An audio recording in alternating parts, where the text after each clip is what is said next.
Bueno, vamos a continuar con nuestro último panel del día, Sistemas de Salud y rol de los Institutos Nacionales de Cáncer para la atención de pacientes. Los sistemas de protección social y de salud en América Latina han sido el resultado de importantes cambios en el contexto de transformaciones estructurales de política social y economía de los países. Las experiencias de las reformas de los sistemas de salud vividos durante las últimas décadas son motivo de análisis y se expresan en los proyectos políticos de los gobiernos debido a que enfrentan dificultades estructurales y de funcionamiento similares. En estos escenarios, el paciente con cáncer debe afrontar numerosos retos frente a diversos servicios, diagnósticos, terapéuticos, de apoyo y de final de vida. En la actualidad y en el contexto de la región se ha encontrado un crecimiento progresivo de los servicios oncológicos, que en su mayoría no prestan servicios de atención integral, en parte ocasionado por la forma de funcionamiento de los sistemas de salud, razón por la cual el paciente debe seguir una trayectoria compleja por diferentes servicios que no siempre garantizan la oportunidad y la integralidad en el tratamiento. Con este marco invitamos al doctor Carlos Castro, exdirector general del Instituto Nacional de Cancerología de Colombia y actual director científico de la Liga Colombiana contra el Cáncer en Colombia. El doctor moderará este panel que lo integra el doctor Nelson Mitsui, director general del Instituto Nacional de Cáncer INCAN de Paraguay, la doctora Berta Cerda, directora del Instituto Nacional del Cáncer de Chile, y el doctor Ricardo Brujés, coordinador de Oncología Clínica del Instituto Nacional de Cancerología de Colombia. Bueno, buenas tardes, y casi que me provoca ponerlos a hacer ejercicios porque yo estoy cansado. Y dije, ¿cómo estarán ustedes también? Pero bueno, es el último esfuerzo de la tarde y les prometo que va a ser muy interesante. Quería también darle las gracias a Carolina y a todos los miembros del Instituto de Cancerología porque han organizado una reunión que no me cabe la menor duda que todos estén de acuerdo que es una reunión muy chévere. Y quisiera un aplauso para ustedes. Realmente una organización fantástica y súper. Lo otro es que, escuchando a los diferentes directores de los institutos esta mañana, uno podía darse cuenta que Latinoamérica es muy heterogénea. Uno ve la presentación del Instituto Colombiano, del Instituto Nacional de Cancerología de Colombia, que depende del Ministerio de Educación y por ende, obviamente, el viceministro tiene que apoyarlos, quererlos, porque es parte de la familia del ministerio. Otros institutos no son del ministerio y tendrán que, probablemente como en el Perú, luchar para que el Ministerio de Salud les dé el apoyo y así. Cada país tiene diferencias especiales, no solamente en los institutos, sino en los sistemas de salud. Pero los sistemas de salud son claves en poder planear cómo vamos a atender el tsunami de cáncer que se nos viene, no hay duda de eso.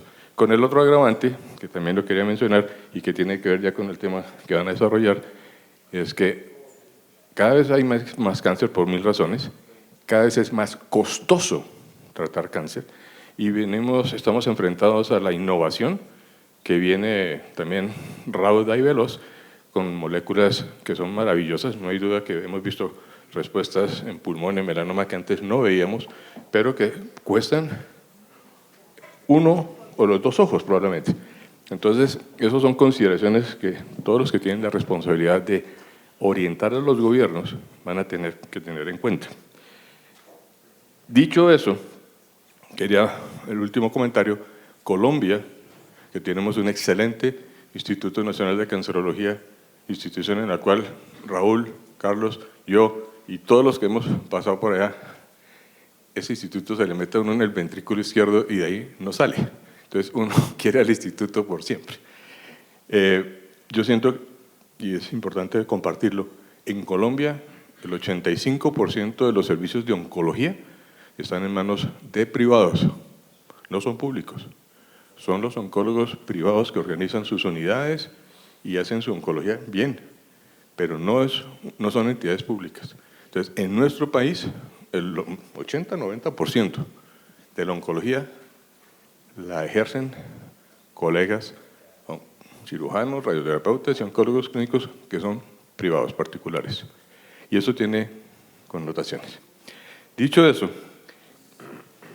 mujeres primero, quisiéramos pedirle el favor a la doctora Berta, la doctora Berta, que nos hablara de cómo ve el papel del Instituto Nacional de Cancerología de Chile en este reto de atender a los pacientes adecuadamente, a tiempo y teniendo el problema financiero ahí presente, porque es que atender un rico vale lo mismo que atender un pobre.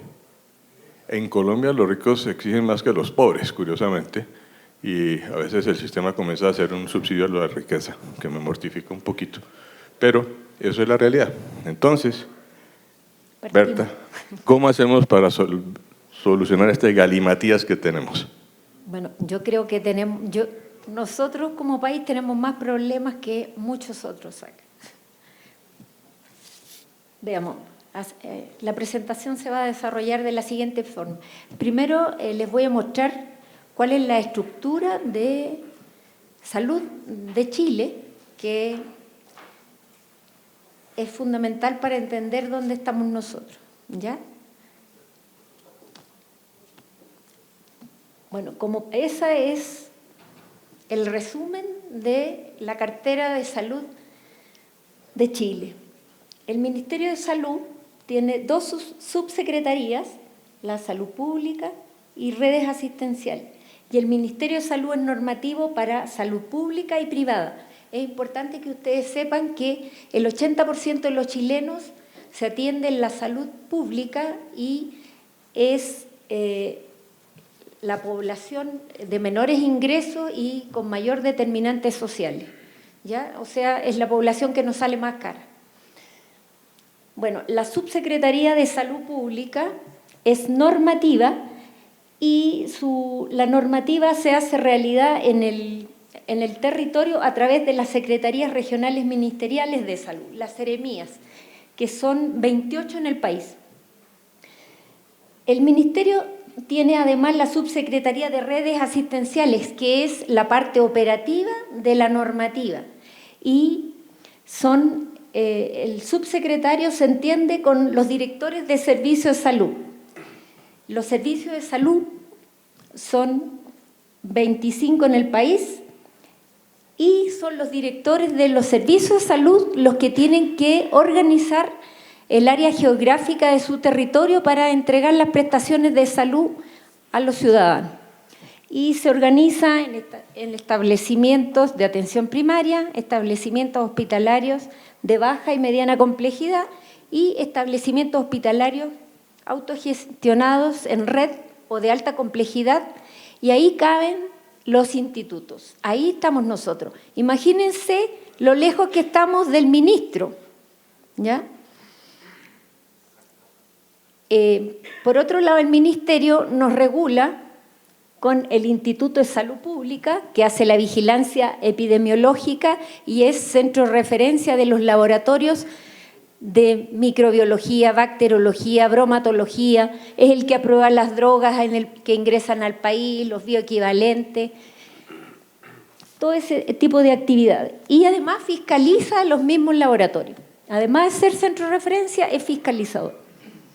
Y la Superintendencia de Salud, por el otro extremo, que controla que el Fondo Nacional de Salud, que es el Fondo de Salud asegurador de los públicos, ¿ya? Y las ISAPRES, que es el fondo que asegura a los privados, entreguen las prestaciones ya en todas las etapas de la evolución de la enfermedad a los usuarios. Y además está encargado de controlar que estas prestaciones se entreguen con calidad y oportunidad. Y la Superintendencia de Salud, a través de la Intendencia de Prestadores, tiene un repositorio, digamos, donde tiene incorporado a todos los prestadores institucionales, prestadores abiertos, y cerrados, públicos y privados, y además todos los médicos que tienen que estar certificados.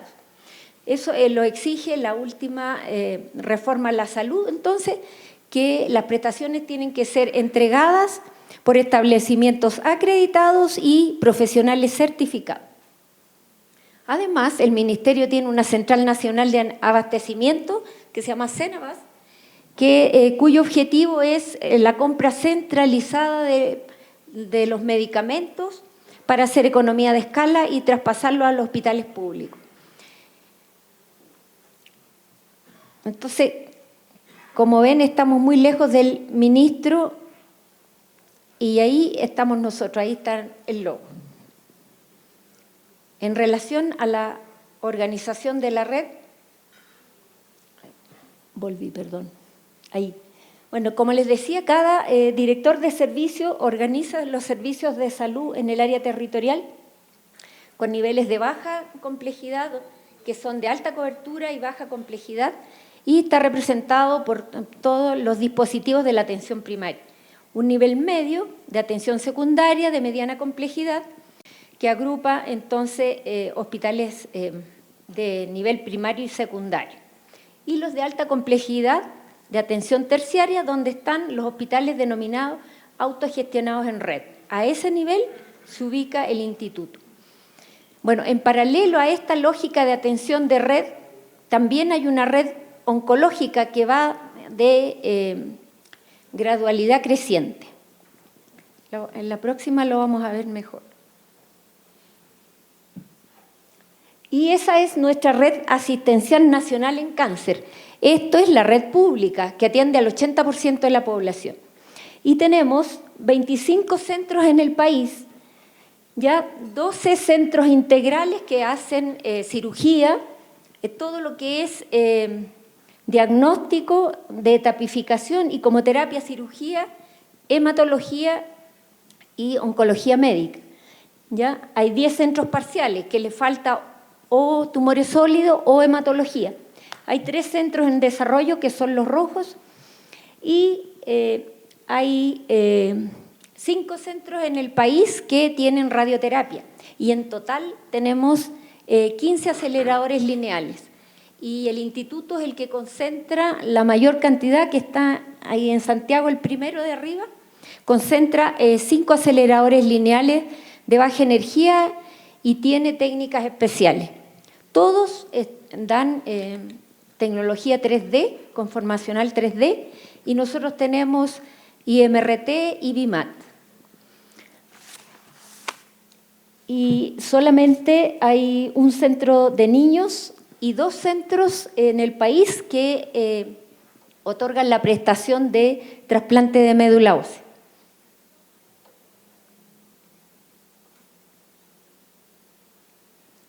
Bueno, el desarrollo de la red oncológica se trabaja actualmente en base a las siguientes líneas estratégicas. Van desde la promoción y prevención, tamizaje, diagnóstico, tratamientos, rehabilitación y cuidados paliativos y alivio del dolor y seguimiento. Y durante todo el periodo del curso de la enfermedad parte la rehabilitación. Y todas las estrategias el Ministerio la está viendo para aumentar el equipamiento, el aumento en la capacitación del recurso humano en todas las etapas. Como les decía, la red oncológica estructura su cartera de servicios según su nivel de complejidad y los dispositivos asistenciales. Y aquí ustedes pueden ver desde la promoción hasta los cuidados paliativos, de izquierda a derecha, no está muy claro, disculpen. Y la clasificación abajo, lo que encontramos a nivel de atención primaria, secundaria, niveles hospitalarios de baja, mediana y alta complejidad. ¿Ya? Y nosotros nos ubicamos en ese entorno rojo y nosotros hacemos prevención, tamizaje, diagnóstico, estereotaxia, tenemos PET-CT, somos el único PET-CT del sistema público que lleva recién un año en producción Tenemos todos los tipos de radioterapia, quimioterapia de hematología, tumores sólidos, cuidados paliativos en todos los niveles hasta domiciliario, y no hacemos trasplante de médula. Este es nuestro proceso de atención. Tenemos en el centro el paciente, ¿no es cierto?, y su ingreso al hospital parte en una primera consulta en cualquiera de las unidades de donde fue derivado. Todos pasan por un comité oncológico y ahí se toma la mejor decisión de acuerdo a su diagnóstico y etapa clínica, y van pasando sucesivamente según necesidad por los diferentes servicios. Apoyados entonces por los servicios de apoyo que ustedes pueden ver en la flecha roja y los apoyos logísticos. Por lo tanto, nosotros hacemos promoción, prevención, diagnóstico, tratamiento, rehabilitación, seguimiento, docencia e investigación. En la red que estamos insertos, les decía que pertenecemos al Servicio de Salud Metropolitano Norte, que corresponde a uno de los servicios de la región metropolitana de Santiago, que agrupa 8 comunas que son las zonas más pobres de Santiago y que en estos últimos años concentra la mayor cantidad de inmigrantes. Y entonces eso nos da, digamos, un mayor riesgo sociosanitario y de mayor complejidad en las determinantes sociales. Y a la derecha tenemos el modelo de atención, cómo la población circula desde, ¿no es cierto?, la comunidad organizada, los centros de salud familiar, a través de la red del SAMU, a los CRS y CDT, que son centros ambulatorios de atención secundaria. El hospital, que es de nivel general, secundario, tenemos uno que es de adultos y otro pediátrico, y en el último nivel tenemos centros de referencia nacional, y ahí está nuestro logo, y además en nuestra red tenemos un instituto psiquiátrico. Entonces, como ustedes pueden ver, los recursos hay que compartirlos entre todos estos dispositivos. Y ahí, en la Comuna de Independencia, ahí está el Instituto Nacional del Cáncer. Ahora, estas son las características de nuestro instituto. Entonces, es un establecimiento público de atención oncológica integral de adultos. Solo recibimos niños para radioterapia, porque es el único centro en Santiago que hace radioterapia infantil. Tiene categoría de instituto, o sea, da asistencialidad, docencia e investigación. Es centro de referencia nacional para casos de alta complejidad. Es el coordinador de la macrored de radioterapia país. Está acreditado por la Superintendencia de Salud y es autogestionado en red. Por lo tanto, el instituto, para el área geográfica, entrega toda la cartera de servicios oncológicos. Además, es referente de radioterapia para la macrored y nos hacemos cargo de la 6ª y parte de la 7ª región hacia el sur del país. Y somos el centro de referencia nacional de casos complejos y poco frecuentes como quimioterapia de tumores sólidos, sarcomas de Ewing, osteosarcoma y microcirugía y rehabilitación de cabeza y cuello. Y las consideraciones de nuestra relación con el Estado, como les comentaba, que somos un centro público con financiamiento del Estado que se rige por las mismas normas y regulaciones de la red pública del país. Y en una red de complejidad creciente, nosotros nos ubicamos en el nivel terciario del manejo de cáncer y somos el único instituto de la especialidad existente en el país. Y hay que hacer la salvedad que hay instituto de tórax, instituto de traumatología, instituto de rehabilitación, instituto de neurocirugía y instituto de psiquiatría.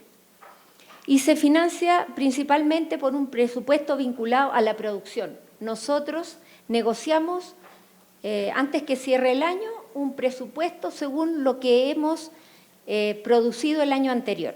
Y generalmente en la negociación siempre nos recortan. Y todos los años producimos más que lo que negociamos. O sea, siempre estamos yendo a deuda. Como si eso fuera poco, la producción no, los fondos no son traspasados a valor real. O sea, si yo salgo a comprar esta prestación afuera, me cuesta 3 veces más. Y es algo que las autoridades, independiente del color político, nunca han entendido. Y hay otro grupo de prestaciones que no están costeadas, por lo tanto no nos transfieren recursos por ellas y nosotros las hacemos igual. O sea, el paciente está primero y yo digo, démosle. Y estos año a año los presupuestos no fluctúan mucho, ya un 5%, pero nuestra población crece más que eso anualmente.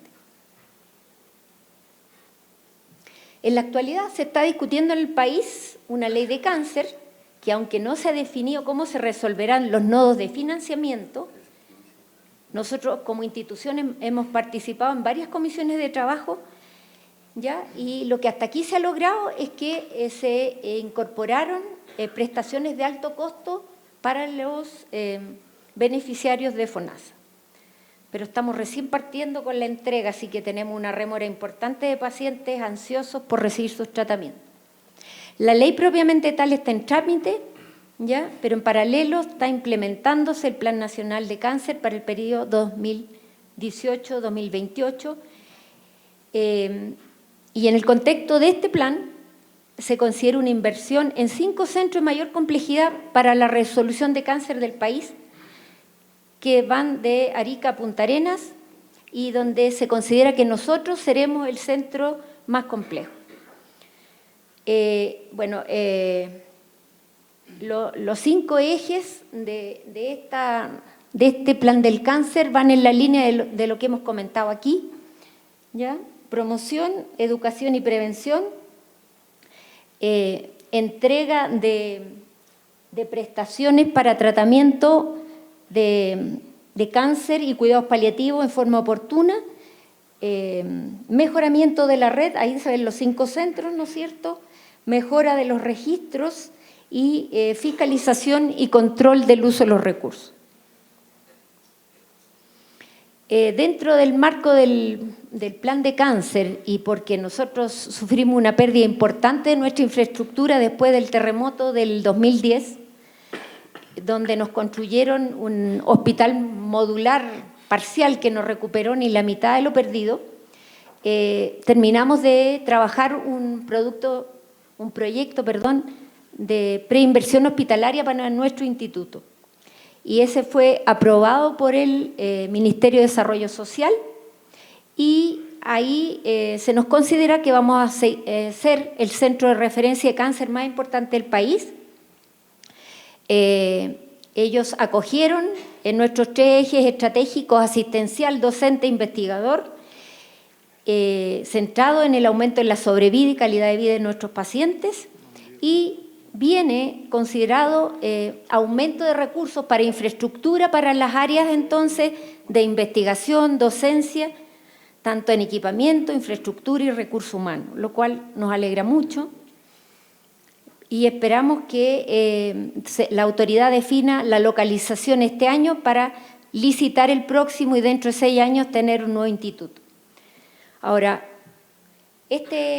nosotros en este momento somos un hospital pequeño, de 81 camas, 8 camas de cuidados intermedios y el resto puras camas de cuidados básicos.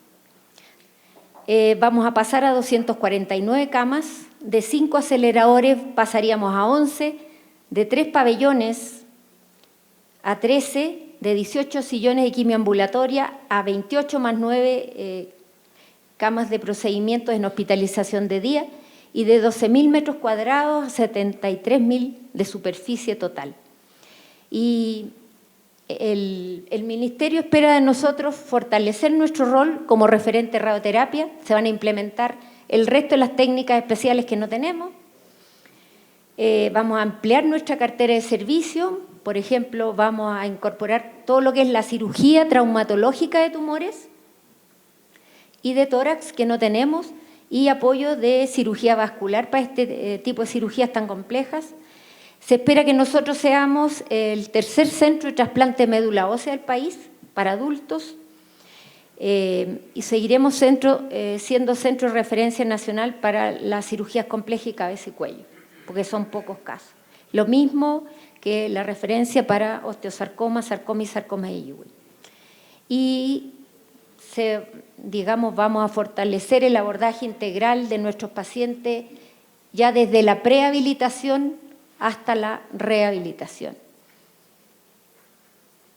Muchas gracias. Gracias, doctora. Como decía, cada país es diferente. Somos de la misma región latinoamericana, hablamos español. Aquí bailamos cumbia, allá bailan cueca. Bien. Quería pedirle con la venia, Ricardo, a nuestro amigo de Paraguay, el doctor Nelson Bizul, que es el director general del Instituto Nacional de Cancerología.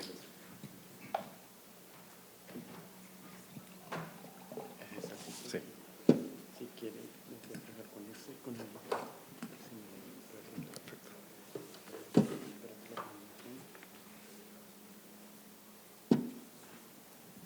Bueno, quisiera aprovechar la oportunidad una vez más para agradecer a Carolina y a todo el equipo, al Instituto Nacional de Cancerología de Colombia, por permitirnos participar en esta reunión. Creo que Paraguay no ha tenido mucha participación en los últimos años y creo que puede ser el inicio. Así que muchas gracias por la invitación. Realmente estamos complacidos de estar participando acá como Paraguay. Yo represento a Paraguay, sin embargo, mi físico dice lo contrario, pero les puedo asegurar de que yo soy nacido, criado, malcriado en el Paraguay, de padres japoneses. Bueno, realmente es un poco difícil empezar a hablar con respecto a lo que es el Instituto Nacional del Cáncer de Paraguay, porque tuvo un inicio ya mal parido, como le dicen, ¿no? Porque la ley que lo creó allá por los años 1985 hablaba del Instituto Nacional del Cáncer y del Quemado. ¿En qué cabeza entra que puede haber en un instituto pacientes con cáncer y pacientes quemados? Pero hablaba de quemados en incendios y demás, ¿no? Realmente una locura, ¿no? Y esta ley inclusive hasta el año pasado estaba vigente. El Instituto Nacional del Cáncer y del Quemado existía hasta el año pasado. Pese a que el Hospital del Quemado o la sección de quemado fue cambiado de lugar ya en el año 92, pero la ley siguió así tal cual. Yo quisiera hacer una breve reseña justamente de lo que ocurrió con el Instituto Nacional del Cáncer en Paraguay, considerando de que tuvo muchas variantes en cuanto a los servicios que prestan. Yo represento al INCAN, sin embargo, en la actualidad yo soy director del Hospital Oncológico. O sea, mi función es más que nada asistencial, no tanto así en la parte de educación, investigación, que realmente estamos muy flojos. Y ni qué decir en prevención. Nos hemos abocado históricamente en el tratamiento de la enfermedad y no así de la prevención. Y puedo decir de que en ambos casos estamos aplazados, porque los números aumentan cada año y los tratamientos, digamos, que en su principio fue quirúrgico, hoy día son más de resorte quimioterápico y radioterápico. Sin embargo, el grave problema es el presupuesto bastante bajo con el que contamos. El instituto en realidad tiene una historia detrás. En el año 1933 se crea la Liga Paraguaya de Lucha contra el Cáncer. En el año 43, por un decreto, se crea la Dirección de Lucha contra el Cáncer. Fueron pequeñas agrupaciones de gente interesada, digamos, en el tratamiento del cáncer. Entre ellos se encontraba el profesor Manuel Riveros, un cirujano que actualmente, cuyo nombre lleva el Instituto Nacional del Cáncer, profesor Manuel Riveros. Creo que el doctor Casap lo llegó a conocer. Este médico, cirujano oncólogo, fue muy cercano al aquel entonces presidente de la República, Alfredo Stroessner. Algunos lo recordarán. Era un médico militar, por lo tanto era muy cercano al presidente. En ese entonces, quisiera hacer un pequeño salto, ya que en el año 2018, el año pasado, el 27 de diciembre, a través de la ley 6.266, en su artículo 5, habla de que créase el Instituto Nacional del Cáncer como entidad técnica especializada dependiente del Ministerio de Salud Pública y Bienestar Social, derogando en su artículo 29 la ley 1147 del año 85, que hablamos de cáncer y quemado, ¿no? Que se crea el Instituto Nacional del Cáncer y el Quemado de fecha 11 de septiembre del año 85. Entonces, nosotros existimos como INCAN, como Instituto Nacional del Cáncer, puramente desde el 27 de diciembre del año pasado. Acá está lo que le decía, este profesor doctor Manuel Riveros, que era muy cercano al entonces presidente de la República, don Alfredo Stroessner, consigue por ley la creación del Instituto Nacional del Cáncer y del Quemado en el año 85. Inicialmente este instituto estaba ubicado en Asunción, la capital del país, y en el año 1986 se construye el nuevo Instituto Nacional del Cáncer y del Quemado en la ciudad de Capiatá, distante a unos 23 kilómetros de la capital. Esto lo traje adrede, es la ley del año 85, donde se crea el Instituto Nacional del Cáncer y del Quemado, el 31 de octubre de 1985. Esta es la placa que actualmente está aún en el Hospital del Cáncer, el Instituto Nacional del Cáncer, igual a Hospital del Cáncer, donde figura el presidente de aquel entonces, el ministro de Salud de aquel entonces y los nombres del profesor Manuel Riveros y el profesor Ramiro García Varesini. Desde sus inicios hasta hoy día, se constituye en el único centro público de tratamiento integral del cáncer del país. Los principales servicios con que cuenta son cirugía oncológica, oncología clínica, oncología radiante, urgencias oncológicas, esta fue remodelada hace 2 años, y cuidados paliativos. Realmente cuidados paliativos es un servicio que tuvo muchos problemas en sus inicios, ya que tenía mucha resistencia por parte especialmente de los cirujanos.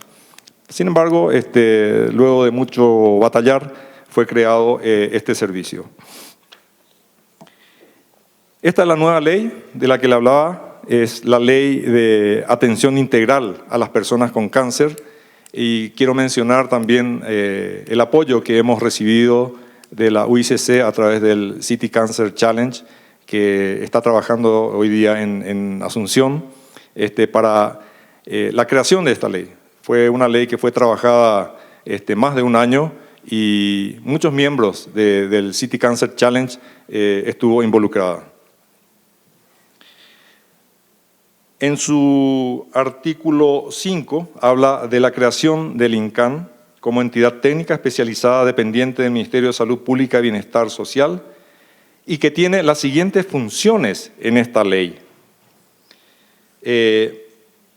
Esta ley en realidad le confiere al INCAN atribuciones, funciones y objetivos mucho más amplios que solo un prestador de atención hospitalaria como venía siendo. Entre ellas se destacan en su artículo 6, proponer políticas, planes y programas tendientes a garantizar el derecho a la salud de las personas ante el cáncer, prestar servicio especializado para la atención integral de las personas con cáncer, coordinar la articulación intersectorial e interinstitucional en el ámbito del Sistema Nacional de Salud, asesorar técnicamente a las instancias competentes del Ministerio de Salud Pública y Bienestar Social para la implementación de regulaciones y controles en lo relativo a la atención integral de las personas con cáncer, proponer normas, técnicas y protocolos de diagnóstico y tratamiento que garanticen la seguridad, la efectividad y la calidad de todas las intervenciones y servicios regidos por la presente ley, impulsar acciones de salud pública para la prevención, detección precoz del cáncer. Y acá me quiero detener un poquito, ya que se ha creado el Programa Nacional del Control del Cáncer, que va a estar debajo del INCAN, justamente apoyando los programas de prevención de cáncer, especialmente de mama, cuello uterino, colorectal, de pulmón y de próstata. Evaluar las técnicas sanitarias relacionadas al cáncer para recomendar su incorporación al Sistema Nacional de Salud con base en evidencias científicas, criterios de costo-efectividad y otros que se consideren pertinentes. Administrar el Registro Nacional de Personas con Cáncer, un apartado que personalmente no estoy muy de acuerdo, ya que el Registro Nacional de las Personas con Cáncer se basa en personas que han sido diagnosticadas con cáncer. O sea, no vamos a tener datos estadísticos reales de la historia natural del cáncer. En ese sentido, el registro del cáncer de base poblacional está siendo llevado adelante por la Dirección de Enfermedades No Transmisibles, ya que la estructura digamos, de recursos humanos, básicamente está más fortalecida en esa dirección. Y estaremos trabajando justamente muy de cerca con el director en este momento, el doctor Sequera. Administrar un sistema de información integrado sobre el cáncer para la toma de decisiones en todos los niveles, comunicar e informar a la sociedad sobre aspectos relevantes relacionados con el control del cáncer. También habla de la instalación de una Comisión Nacional de Participación Social que deberá integrar a las fundaciones, asociaciones de parientes y pacientes vinculadas a esta ley. A tal efecto, se realizarán reuniones mensuales, labrándose actas que serán puestas a conocimiento de la Comisión Nacional Asesora del INCAN, creada por esta ley. Planificar y programar los recursos presupuestarios y financieros, así como los procesos de adquisición de bienes y servicios para la implementación de esta ley. Y acá realmente es un poco triste mencionar este apartado, ya que el presupuesto asignado para el cáncer realmente es muy exiguo. El presupuesto del año pasado, si bien ha aumentado en relación a este año ha aumentado, perdón, de $8 millones a $40 millones. Ustedes saben de que para el cáncer prácticamente no hay límites. Coordinar la Red Nacional de Atención Integral a Personas con Cáncer prevista en esta ley. Prestar servicios, otro apartado en la cual el INCAN yo creo que debería ser más rector de las políticas públicas en relación al cáncer, más que prestar servicios. Y otras acciones pertinentes en el cumplimiento de la presente ley en el ámbito del Sistema Nacional de Salud. Es importante también mencionar, aparte de todo esto, que el sistema de salud en el Paraguay está fragmentado y segmentado seriamente. Esto ha obstaculizado la posibilidad de rectoría absoluta de un Instituto Nacional del Cáncer. Con esta ley queda establecido que el Ministerio de Salud Pública, a través del INCAN, ejercerá su regulación sobre todo el sistema de salud de la República. Una vez más quiero mencionar al City Cancer Challenge, que está trabajando con los protocolos para el manejo de cáncer de mama, en primer término, y probablemente le seguirá cáncer de cuello uterino, pulmón, colorectal y próstata. Y básicamente es el mismo equipo que integra, digamos, los diferentes establecimientos fuera de la red de salud pública, llámese el Instituto de Previsión Social, y quisiera mencionar que el Instituto de Previsión Social es un seguro de los trabajadores, pero solamente el 20% de la población tiene esta cobertura. El resto, prácticamente el 80%, tiene cobertura de salud pública y muy pocas personas tienen seguros privados. Normalmente con esta exiguo presupuesto, el manejo del paciente oncológico ha sido muy difícil para nosotros en lo que refiere a drogas oncológicas y a tratamiento radiante.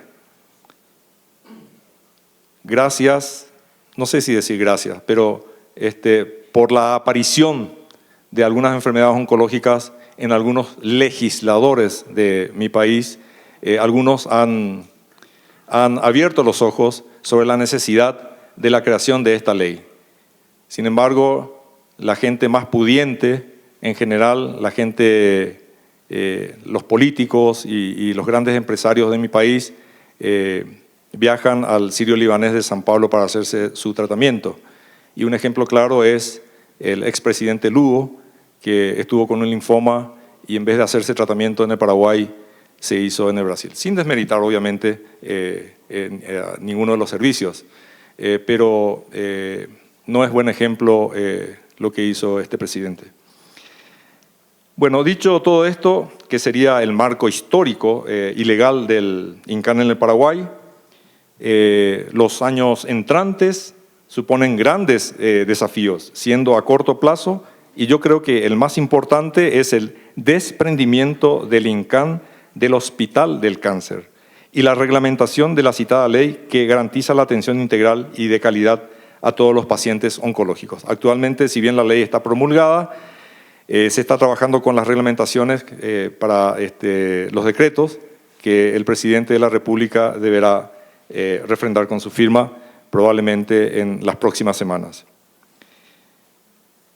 Hablamos del Programa Nacional de Control del Cáncer, que tiene como funciones, entre otras, el desarrollo de campañas de prevención del cáncer y promoción de salud y elaboración de guías y protocolos para la atención de pacientes con los tipos de cáncer más prevalentes.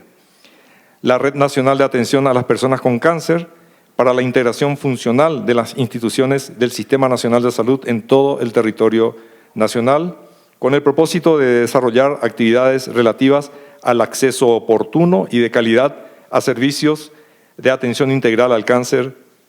Esta red está conformada por las unidades de salud familiar, son pequeñas unidades insertas en pequeñas comunidades que serán la puerta de entrada al Sistema Nacional de Salud.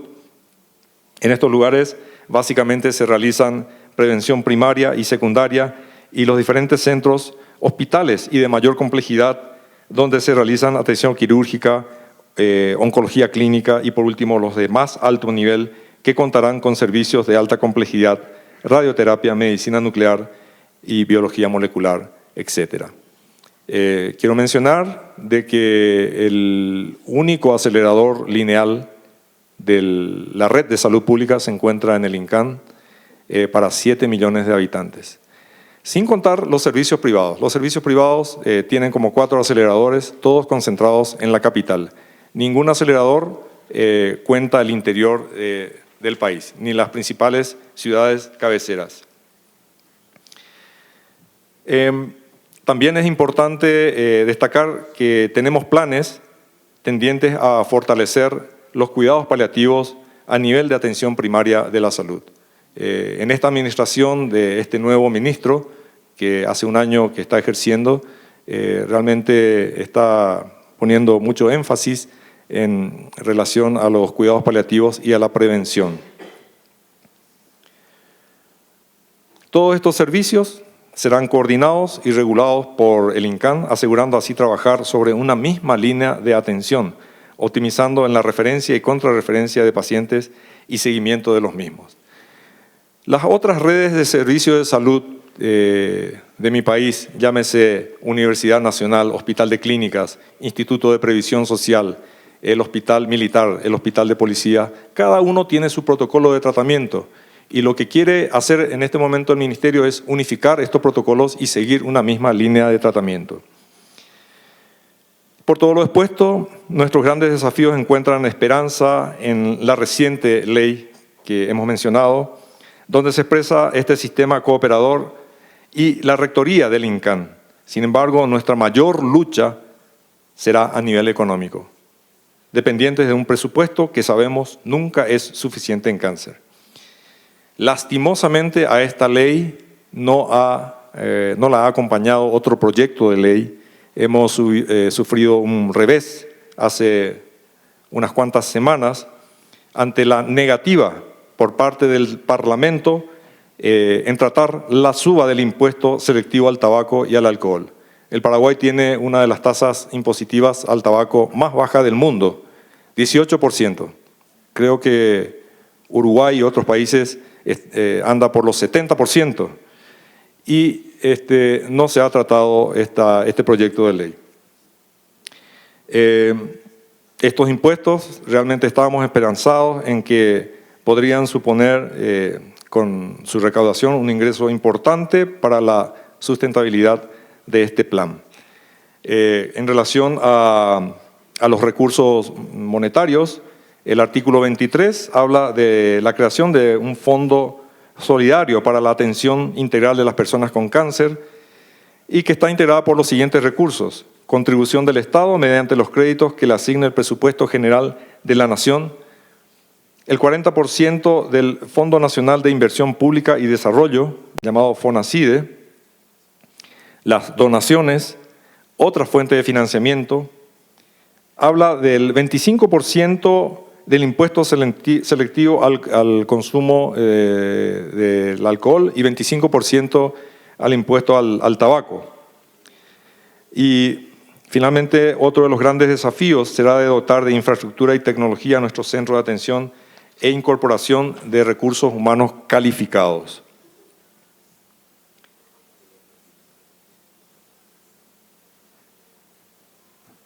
Voy a pasar un poquito más la diapositiva. Simplemente para mencionar, porque me hablaron de los hitos y con esto se darán cuenta de que es más asistencial el INCAN que otra cosa. En los años 90, en el INCAN se realizaron los primeros cursos de cirugía video-laparoscópica avanzada en Latinoamérica con profesores que han venido de Europa y alumnos de Sudamérica, México y el Caribe. Este hospital en realidad tiene una rica historia en técnica quirúrgica. Fue el primer hospital público en contar con un equipo de videolaparoscopía y ofrecer este tipo de cirugía a pacientes con patología maligna y benigna.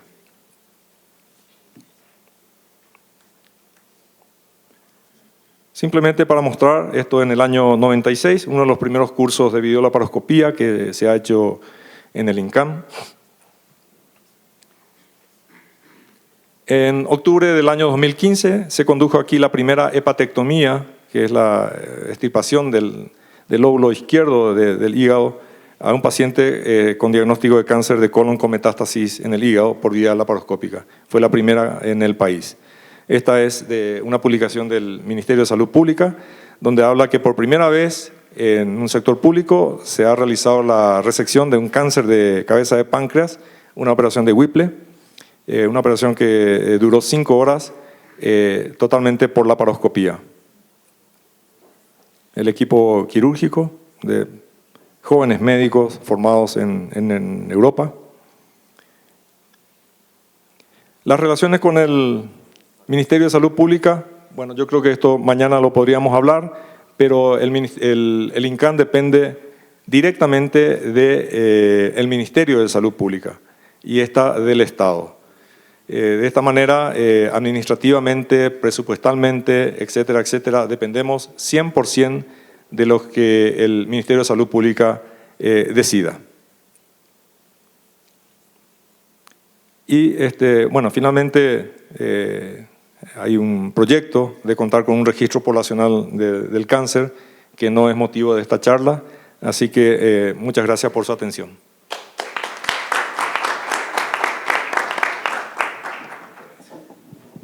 Bueno, y me place muchísimo presentarles al doctor Ricardo Burgés, que es de la nueva generación de oncólogos del país, y cuando veo a él y a sus colegas de generación, digo, yo ya me puede dar cáncer y no me voy a preocupar porque voy a estar en excelentes manos. Ricardo es el director o el coordinador de las áreas médicas del Instituto Nacional de Cancerología, y realmente, Ricardo, mejor que usted para que hable de todo este tema imposible. Bueno, doctor Castro, muchas gracias por la presentación y por la confianza. Y quiero darle las gracias al auditorio por estar hasta esta hora pendiente de esta charla, que me parece un poco compleja, pero que trataré de que sea lo más amena posible. Creo que una cosa que se repite en las presentaciones de nosotros los colombianos es que no tenemos presentaciones. Como dijo el doctor Murillo, creo que entendimos bien diferente un poco la dinámica, pero trataré de resolver las preguntas que se plantearon para esta parte de la discusión. Y era un poco hablar de cómo son los sistemas de salud. Nuestro país tuvo un cambio en cuanto a sistemas de salud. En 1993 se creó la Ley 100, que le dio un vuelco a todo lo que es la atención en salud en el país. Ahorita hablaba con el doctor Rada a la entrada y me decía, bueno, es que antes de la Ley 100 nosotros formulábamos a los pacientes, les entregábamos una fórmula y pues ellos no podían hacer mucho con esa fórmula porque no había quien les diera los medicamentos ni cómo acceder a los servicios en salud. La Ley 100, digamos que mejoró la cobertura en atención en salud y hoy en día pues podemos decir que en particular para el cáncer casi el 100% de la población colombiana puede acceder a servicios en salud, en oncología clínica y en oncología en general.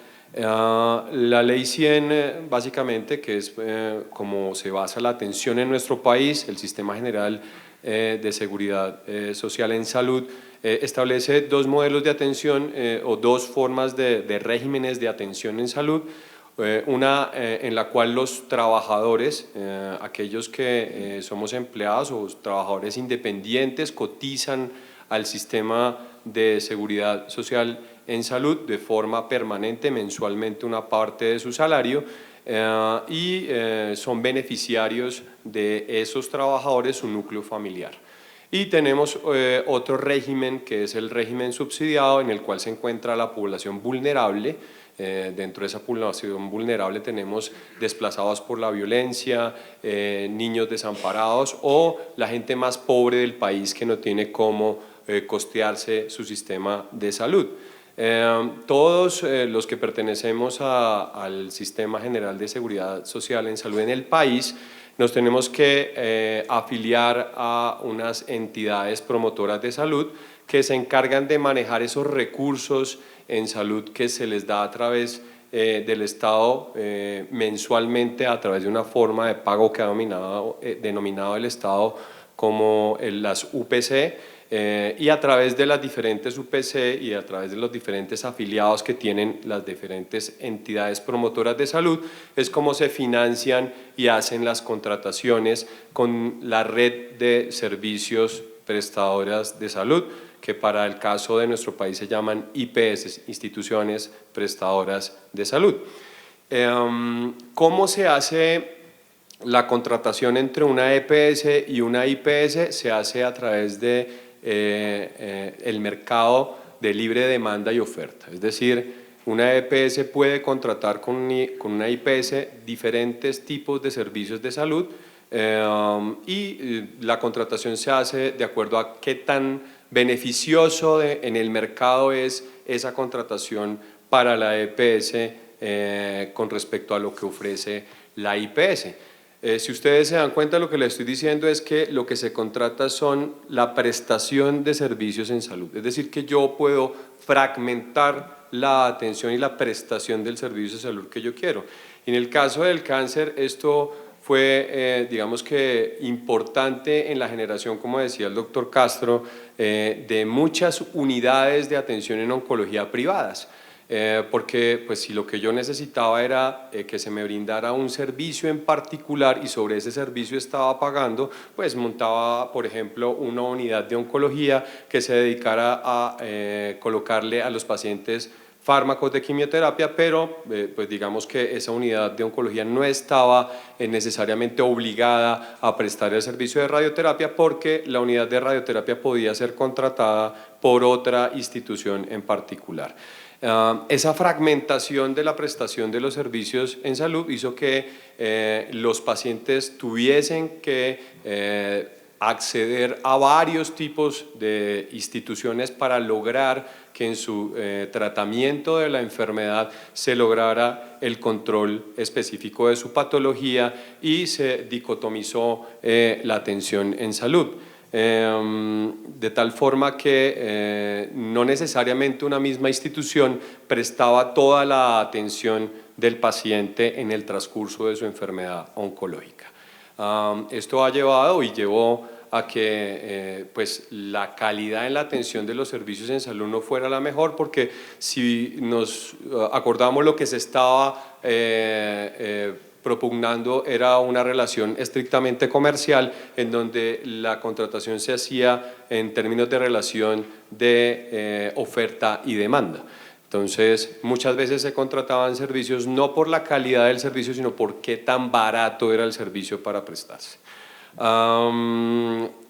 Este modelo aún sigue hoy en día y es así como, por ejemplo, en algunas entidades los servicios de imágenes diagnósticas se prestan en una institución que solamente hace imágenes diagnósticas y que se encarga de hacer imágenes diagnósticas. Nosotros hacemos el tratamiento farmacológico de los pacientes, hacemos el tratamiento de radioterapia de los pacientes, pero el seguimiento de la imagen puede ser un día en una institución, otro día en otra institución diferente, lo cual a veces no permite que haya una adecuada correlación en el seguimiento de cómo están surtiendo efectos los tratamientos, porque pues, la forma como una institución mide las imágenes o toma las imágenes no necesariamente es la misma que tiene otra institución. Y algo más grave aún es que nosotros podemos estar en la mitad de un tratamiento oncológico de un paciente y la EPS considerar que nuestra institución es muy cara para prestar los servicios de un paciente y trasladarlo en la mitad de un tratamiento oncológico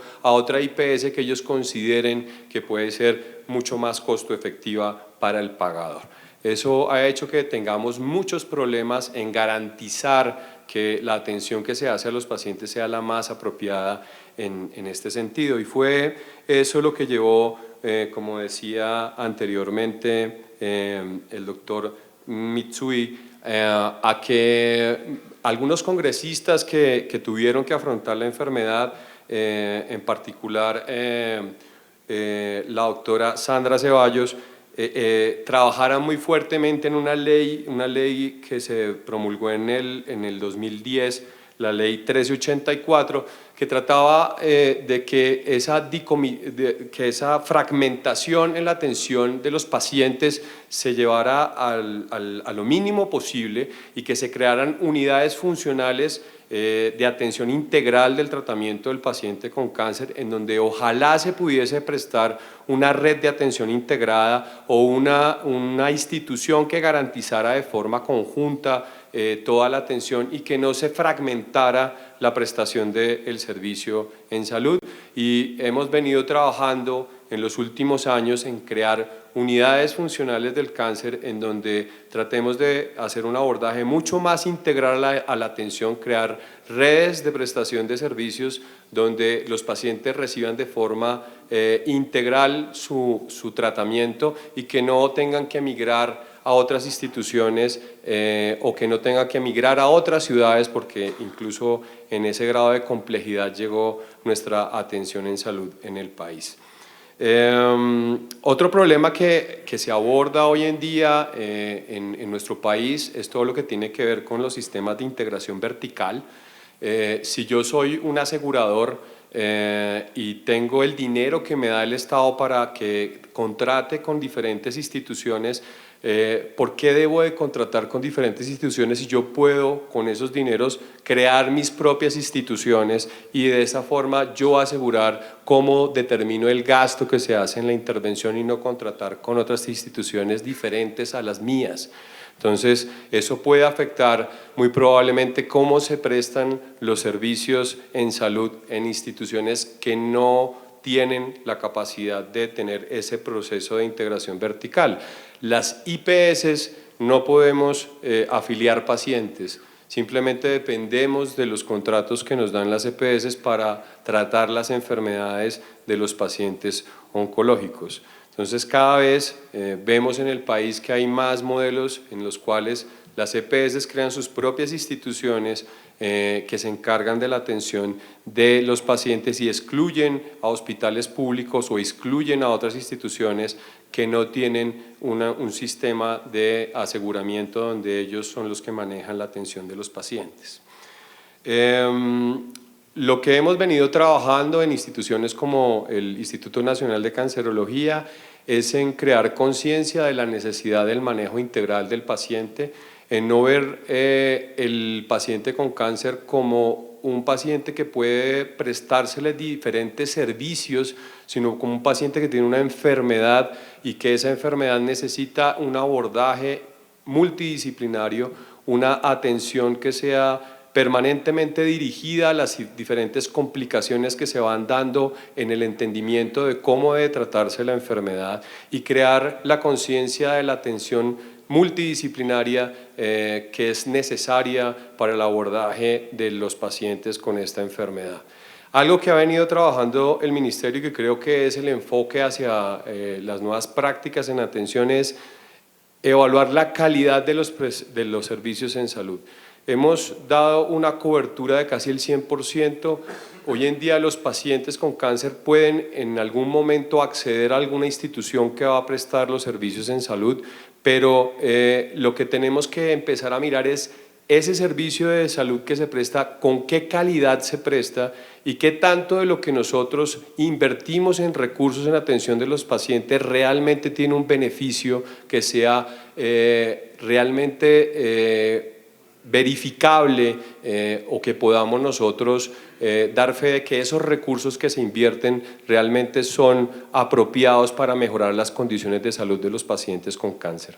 Creo que el avanzar en la evaluación de cómo se prestan con calidad la atención de los servicios en oncología en el país va a permitir que realmente las instituciones que prestan servicios con alta tecnología y de una manera apropiada sean las que perduren en el tiempo en Colombia.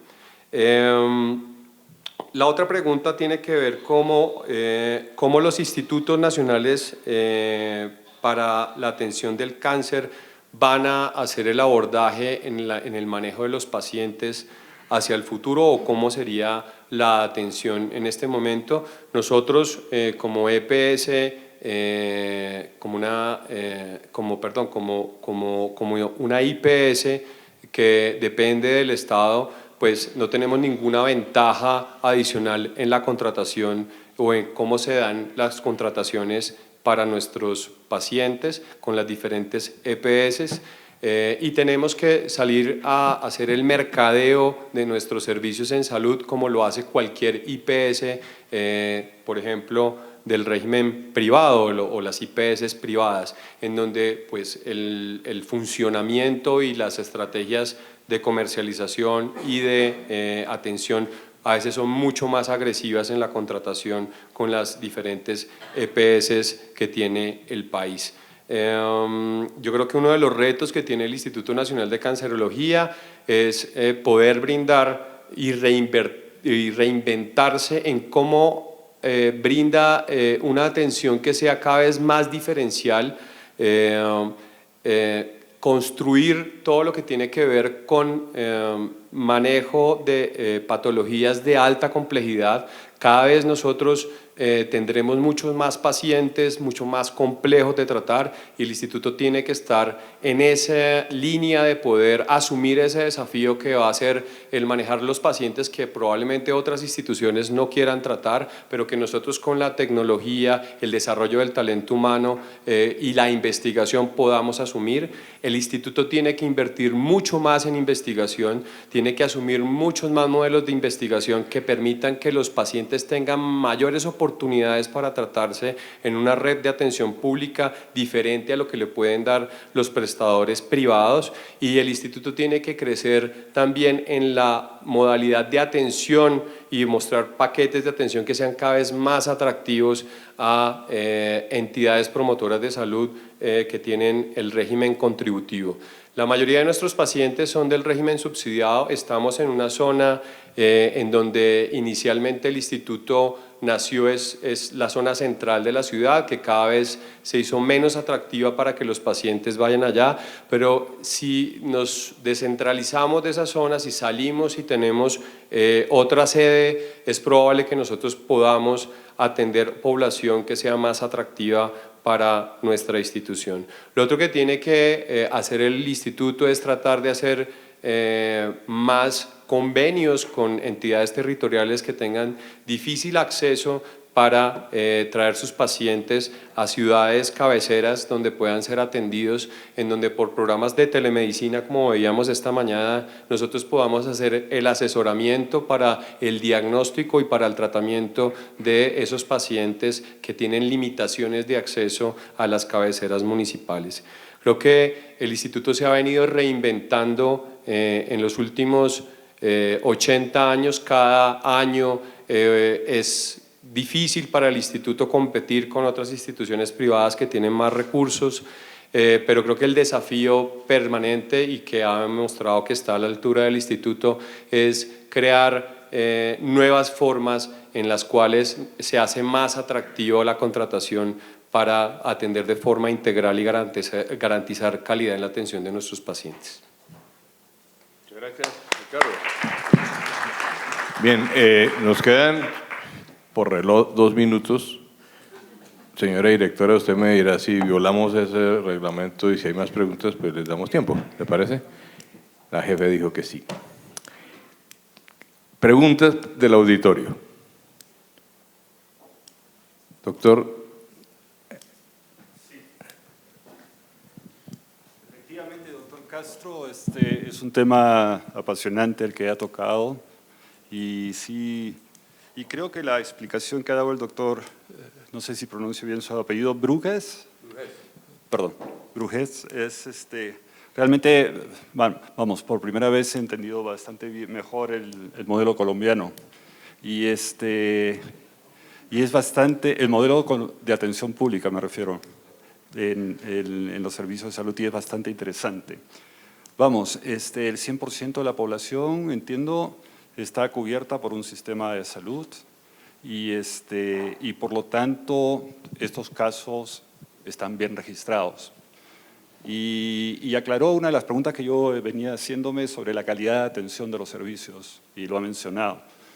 Pero yo imagino que al tener nosotros le llamamos instituciones prestadoras, IPRES, instituciones prestadoras de servicios de salud, y IAFA las que financian.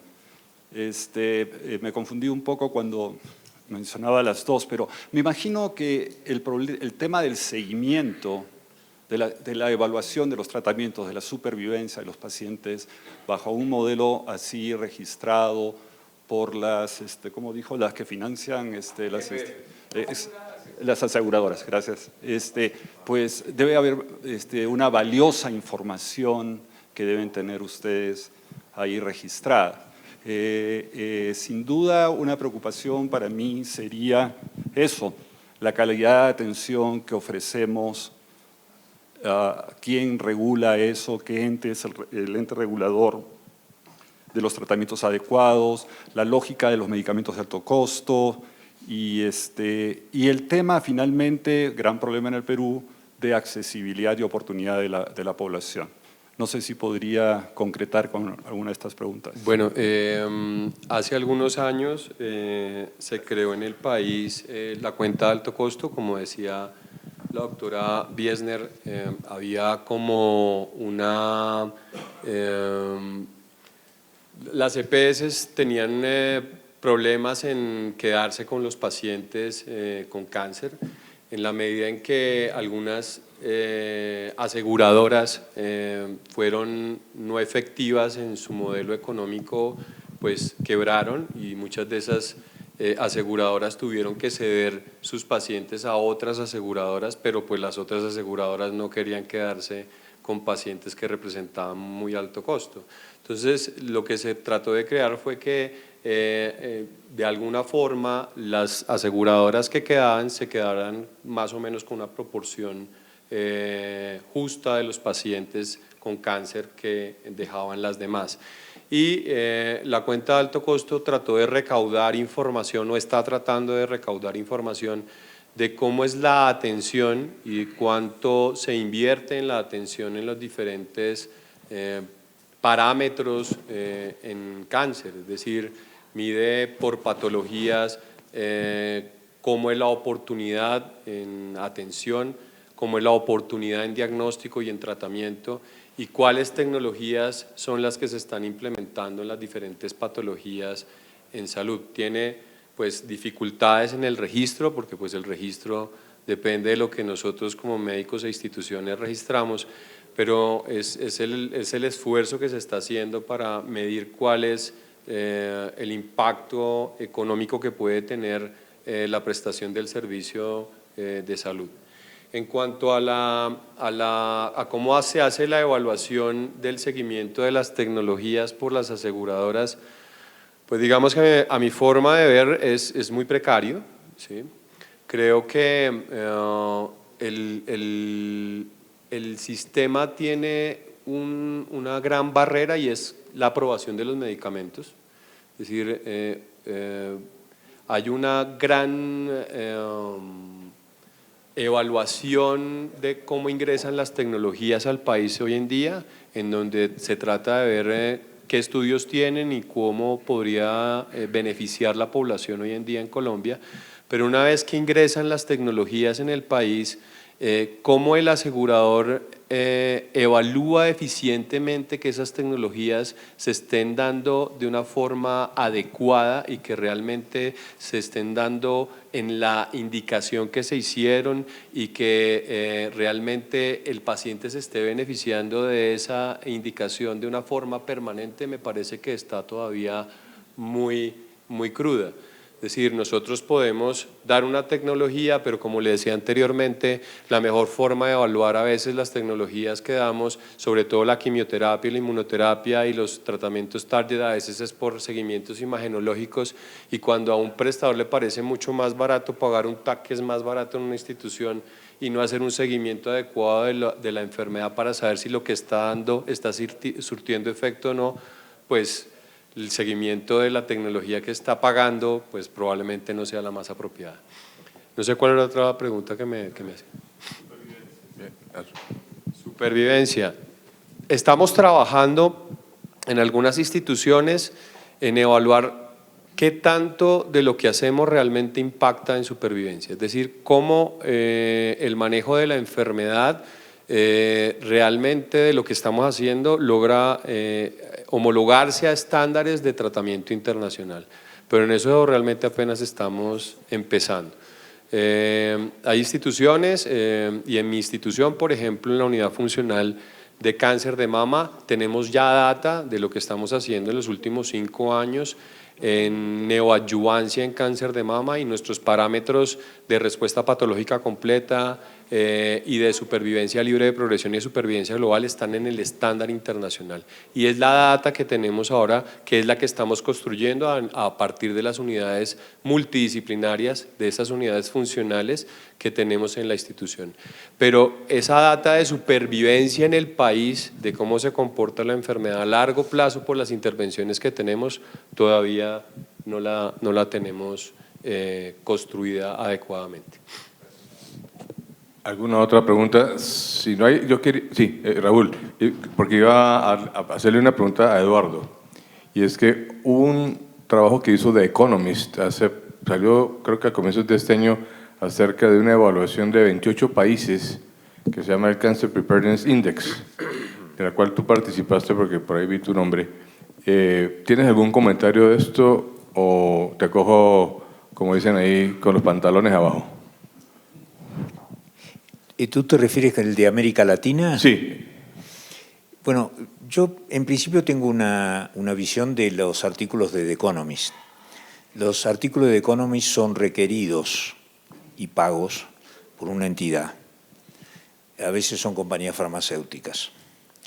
Y ellos usan una metodología de una recolección de datos en el cual, en el caso específico ese, los dos países que creo que estuvieron en una tabla de 6 o 7 parámetros fueron Costa Rica y Uruguay, creo, si no me equivoco. Y Argentina estuvo desde abajo segundo, creo. Pero cuando uno ve el análisis que ellos lo hacen porque algunas de las cosas, de los ítems, los requieren de la, digamos, de la búsqueda de documentos a través de las bases de datos existentes. No van y hacen una investigación directa en el país. A lo que nosotros nos llamaban era para dar una opinión general. Yo creo que debe ser tomado como digamos, puede ser alguna referencia, algo así. No son datos duros, esa es mi opinión. No sé. Algunas de las cosas que realmente ellos lo ponen como en un ranking está influenciado por otras cosas que ellos no consideraron, por ejemplo, el tamaño del país. Qué casualidad que los países más chicos figuran arriba y los países más grandes más hacia abajo. Y bueno, es por la dificultad de implementar las políticas. Así que ese es el comentario que tengo, ¿no? Correcto. Raúl. Gracias. Quería hacer un par de comentarios en relación con los temas de discusión. Yo pensaría que los sistemas de salud en relación con la atención integral de la enfermedad tienen dos grandes funciones, que es la protección financiera y la organización de la red de servicios para tratar de garantizar la integralidad de la atención. Y diría que en la protección financiera pues hay muchas formas de hacerla, y yo creo que América Latina es una muestra de distintas formas en que los sistemas han tratado de hacer esa protección financiera. Brasil tiene un sistema único de salud en donde toda la población está cubierta, independientemente si el prestador es público o privado. Colombia tiene un sistema de aseguramiento individual que ha logrado, yo creo que es una de las grandes ganancias del sistema, como lo expresó el doctor Burges, ha logrado prácticamente casi que 100% de cobertura con un seguro individual. Pero uno ve otras modalidades y lo que existe, creo, todavía en la mayoría de los países es una figura mixta en donde está el seguro social, que protege cierto grupo de trabajadores, y el sector público, en donde la gente va cuando no tiene otra opción de tratamiento. Y también hay algunas visiones, no sé, creo que México tiene algo de cobertura de enfermedad catastrófica o seguros específicos para la enfermedad catastrófica como el cáncer.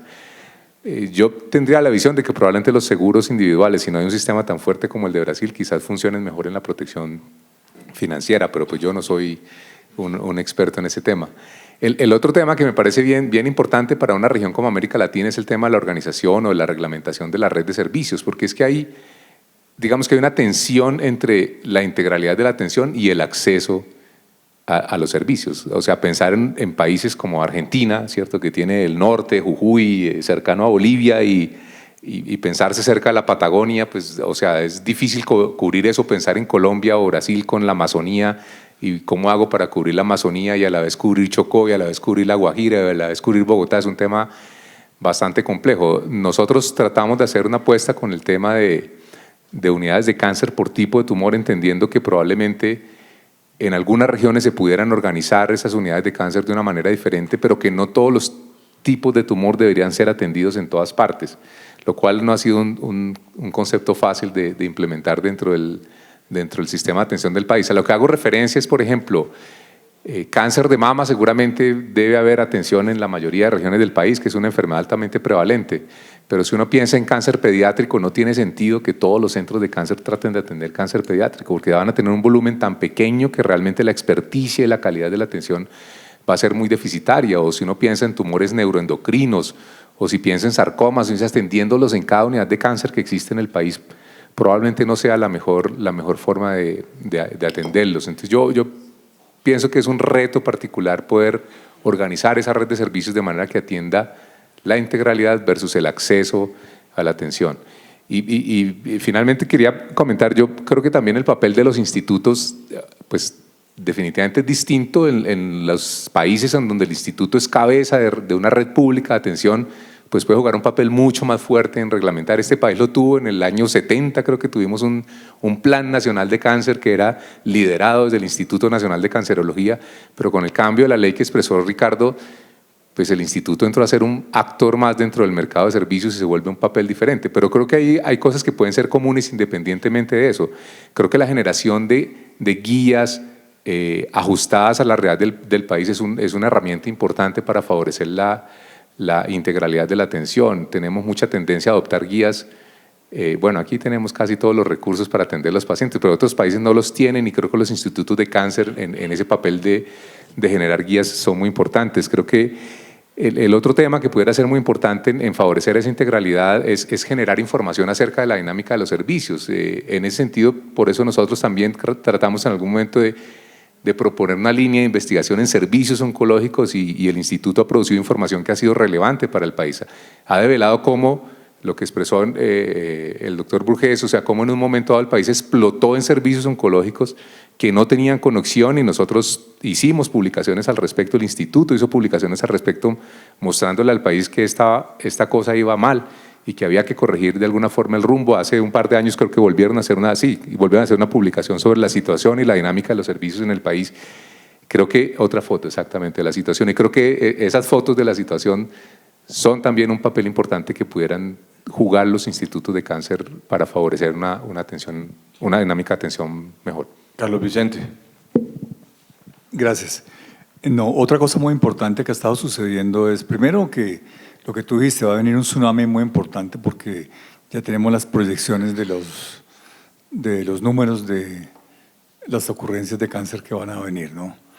Y por otro lado, pues tenemos que la investigación científica, digamos que hoy conocemos que, como tú dijiste al comenzar, hay unos beneficios muy importantes en unos cánceres, pero hay una enorme cantidad, hoy en día como tenemos un mundo globalizado, y a eso se refería de alguna manera Raúl, tenemos una enorme cantidad de, no solamente medicamentos, sino, digamos, tecnología, dispositivos, digamos, un poco puestos allí al servicio. Evidentemente algunos de ellos son disruptivos y causan realmente un cambio dramático en el pronóstico de la enfermedad. Entonces los países que no somos, digamos que no somos realmente fuertes, no tenemos unas guías, digamos un proceso metodológico para el acogimiento, la construcción de guías.